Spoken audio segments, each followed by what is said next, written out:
Hello, I'm Robert Costa, and this is the Washington Week Extra, where we pick up online where we left off on the broadcast. Joining me around the table, Kayla Tausche of CNBC, Michael Shear of The Washington Post, Jeff Bennett of NBC News, and Susan Glasser of Politico. President Trump continued to wage war against Amazon this week as the Defense Department considers granting the company a multi-billion-dollar cloud computing deal. In a Twitter tirade, Mr. Trump accused Amazon of costing the U.S. Postal Service massive amounts of money at the expense of taxpayers and brick-and-mortar retailers. But the former Postmaster General released a statement that the Amazon contract is actually profitable. Let's remind everyone that Amazon's founder Jeff Bezos also owns the Washington Post, where I'm a reporter and Michael's a reporter. Jeff, this is the president being populist? Is it the president doing what? It's the president, I think, using Amazon as a proxy for him to attack the Washington Post for coverage of his administration that he views as unfair. So this is a situation in which you have the president conflating Jeff Bezos' dual role as the owner of the Washington Post and Amazon CEO, although the two are two completely separate entities. And you mentioned the financial picture of the Postal Service. Yes, the Postal Service has been losing money year over year, in large part because it has to pay out billions of dollars in retirement obligations. But interestingly, package shipping is like the bright spot of the Postal Service's financial picture, to which Amazon contributes a great deal. And as you rightly point out, a source familiar told me that when the Postal Service writes these kinds of deals, as they did with Amazon, the deal itself is kept private. But by law, they have to be written in such a way where the deal is profitable for the Postal Service. So the president's assertion that somehow Amazon is scamming the post office is just completely without merit. Well, I mean, he's been told, time and time again, apparently, according to very good reports that have emerged this week, that his facts were not accurate. He's been briefed extensively because apparently this has really been on his mind, not just in the last week, but for a long time. So he brings it up. His aides go over it. They try to explain it to him. He is resistant to facts he does not want to hear. And I think that's a pattern we've seen for a long time. It's clearly a pattern in regards to the Washington Post and Jeff Bezos. An important piece of context here, too, is that some of Trump's very best friends are real estate magnates just like him, who are mall operators, whose cornerstone tenants have been affected by the switch to online retail that a lot of consumers have been preferring for decades at this point. And that's more a function of consumer behavior versus anything wily that Amazon is actually doing. But politically, Amazon has this big HQ2 coming up. It has 50,000 jobs to award to any city. Perhaps now they focus a little bit more on maybe the southern Sunbelt states in their search to see if they could curry some favor with the president or with his base instead of, say, Boston or Chicago. You know, the president sort of is projecting here, I think. He has a great man view of the world. Great men decide things. I'm a great man. I don't think he would ever buy a newspaper if he didn't intend to use it for his own advantage. So he can't really imagine the idea that someone else had purchased a newspaper and wasn't using it for their advantage. And so I think he's just refusing to see the facts, but also this serves his purpose just fine. This is an extension of, attacks on a number of networks, attacks on a number of other newspapers, that he just needs his sort of daily chum to keep the narrative of the news cycle going for him. Speaking of the Post, my colleague Carol Leonnig and I reported this week that the special counsel, Robert Mueller, has told President Trump's legal team that he is a subject, but not a criminal target in the probe at this point. Mueller is pushing for an interview with the president amid all these discussions. He's also reportedly compiling a document on the president's actions, his conduct in office, including his decision to fire former FBI Director James Comey. The president talked about his relationship with Russia this week during a meeting with members of his cabinet at the White House. Probably nobody's been tougher to Russia than Donald Trump. Getting along with Russia would be a good thing, not a bad thing. And just about everybody agrees to that, except very stupid people. Mueller's investigators have also questioned at least 2 Russian oligarchs who have traveled to the U.S. and asked them about Russian election meddling, specifically whether they donated money to political campaigns, even indirectly, using U.S. citizens or organizations as the middleman. It's illegal for foreign citizens to donate to U.S. political campaigns. There's the Mueller news, but there's also Mueller's making a lot of efforts to bring in some of these Russian figures. As someone who studies foreign affairs and reports on it, what do you make of these oligarchs now coming into the investigation scope?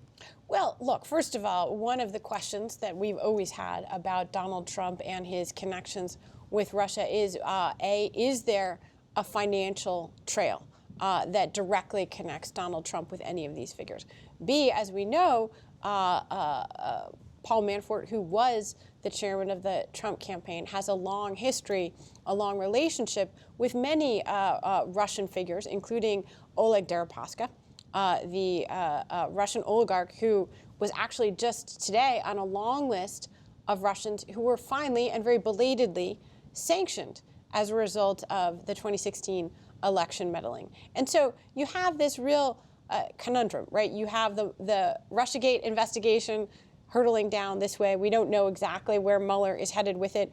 Clearly, there are lots of tantalizing Russian trails still to be investigated. On the other hand, you have the question of what is our actual policy toward Russia. And you saw the clip of Donald Trump saying only very stupid people believe that he hasn't been the toughest president ever on Russia. Well, I know a lot of people who aren't very stupid who question whether Donald Trump supports the policy, the relatively tough policy of his administration when it comes to Russia. And so they impose these sanctions today. I've heard nothing but praise from them across the spectrum of Russia observers. What I didn't hear was anything from Donald Trump himself. He didn't tweet about these sanctions. He didn't talk about these sanctions. And, you know, there's a real question from all the reporting about what's gone on inside the administration, whether he supports it. Well, I mean, Sarah Huckabee Sanders was pressured about this. She's asked about it today at the news conference at the White House. But you do have John Bolton coming in as the new National Security Advisor. Friday was last day for H.R. McMaster, leaving as NSA. Is this administration changing its tune at all? It could, and the question I keep coming back to is what accounts for the president's conspicuous silence, right? And the Trump administration says that the president wants to enjoy sort of good personal relations with Vladimir Putin. Although when he says that no one has been tougher than he has, on its face it sounds preposterous, but in a way he has a point. You have the expulsion of those 60 diplomats believed to be covert spies by U.S. officials, the most expelled diplomats at any time since the Cold War. You have now to date, sanctions against nearly 140 Russia-related individuals and entities. So yes, the Trump administration has taken a very aggressive stance, but yet that's not matched at all by the president's rhetoric. And also you've had 3 officials in public issue public warnings about the U.S. not taking tough enough action. McMaster on his way out gave a speech. Tillerson on his way out mentioned Russia in his remarks. And the head of the National Security Agency, Mike Rogers, also mentioned in testimony on the Hill that more probably should be done. So the president's own claim there is not backed up by his own staff. And if anything, I would say that having these sanctions come out today on H.R. McMaster's last day was not a coincidence, shall we say, that it was really his final act in government. And his farewell speech on Tuesday, he came out and said not only has the United States not done enough, he said, we've failed. We failed. And both Obama and Trump. Well, the tranches of these sanctions were spurred in part by the bill that Congress passed last summer for sanctions on Russia, Iran, and North Korea. And the president was on the record signing that begrudgingly. And at the time, he said that he believed that that bill encroached on his executive negotiating authority. He did not want to sign that bill, and he was not coy about not wanting to do that. So while it might be accurate that the Trump administration has been incredibly harsh on Russia and has levied sanctions and expulsions to the effect that we haven't really seen, the president himself has been silent and inconspicuously so.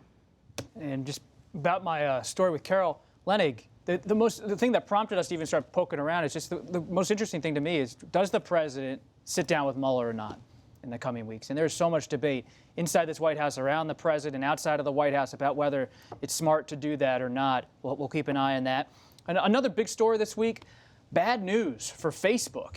Data for 87 million users may have been accessed by Cambridge Analytica, a political consulting firm used by the Trump campaign during the 2016 election. Facebook founder Mark Zuckerberg announced in a post that the company is now putting stronger rules in place for campaign ads and will verify the identity and location of all organizations who want to place ads in the future. The company will also begin limiting the amount of data that can be harvested by outside businesses to better protect users' personal data from future abuse.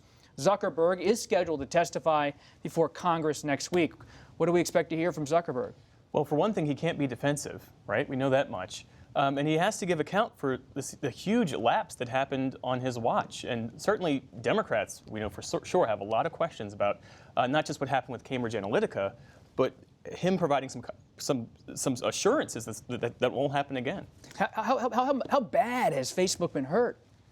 Extremely bad, and I think you'll see that in the Democrats' line of questioning. I think that this is akin to where the banks were during the financial crisis. Really? Facebook specifically, because you had questions then about whether those companies were too big to fail and too big to be managed. And you have companies like Facebook, Google, even who are working on satellites and hot air balloons to bring internet to Mongolia, but their core product is like Swiss cheese, and they can't effectively police what's happening here in the United States. Could they become utilities at some point or something like that? Potentially. There was one comment by Adam Schiff, who of course is the top Democrat on the House Intelligence Committee, after a hearing where the general counsels were present in October, and he said these companies need to focus less on profit and more on actually basically scrubbing themselves of any ill activity.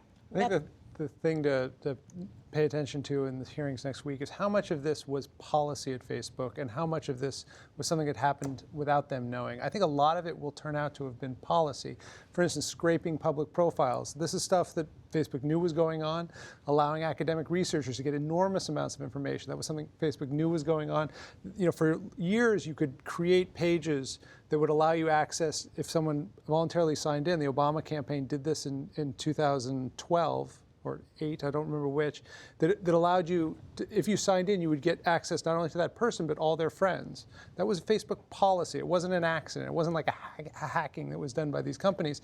And what's coming due for Mark Zuckerberg is his vision of a sort of open internet where everyone's friends with everyone else and everyone shares all their information and it's all personally identifiable, really did have a dark, seedy underbelly, and he didn't acknowledge it soon enough. Well, I think your point is so well taken about that the fact that this was policy, and by the way, that it was a company and they were happy to collect your money and to collect the Obama campaign's money and the Trump campaign's money. Sheryl Sandberg, to me, gave this extraordinary statement this week where she said, well, I guess we were just too idealistic of a company. And I thought, am I the only person hearing it this way? This strikes me as remarkably deaf to what's actually gone on here. This was a corporation acting to maximize its profits, and we were the product that they were selling and access to us. So it's not like people came and said, wow, we can find ways to use this data. They were selling access to our data and our information. And it goes way beyond Facebook. The entire business model of the internet is selling your information and giving you services in return. And people don't understand how much information is collected on them, who's being sold it, and how that works. That's a great sort of cautionary takeaway. Any sort of online platform you use for free, be warned that you and your data are the product. Yes. We'll leave it there. That's it for this edition of the Washington Week Extra. While you're online, check out my reporter's notebook this week on the legacy of the Reverend Martin Luther King and RFK, Bobby Kennedy, and how their words remain relevant 50 years after their passing. I'm Robert Costa. See you next time.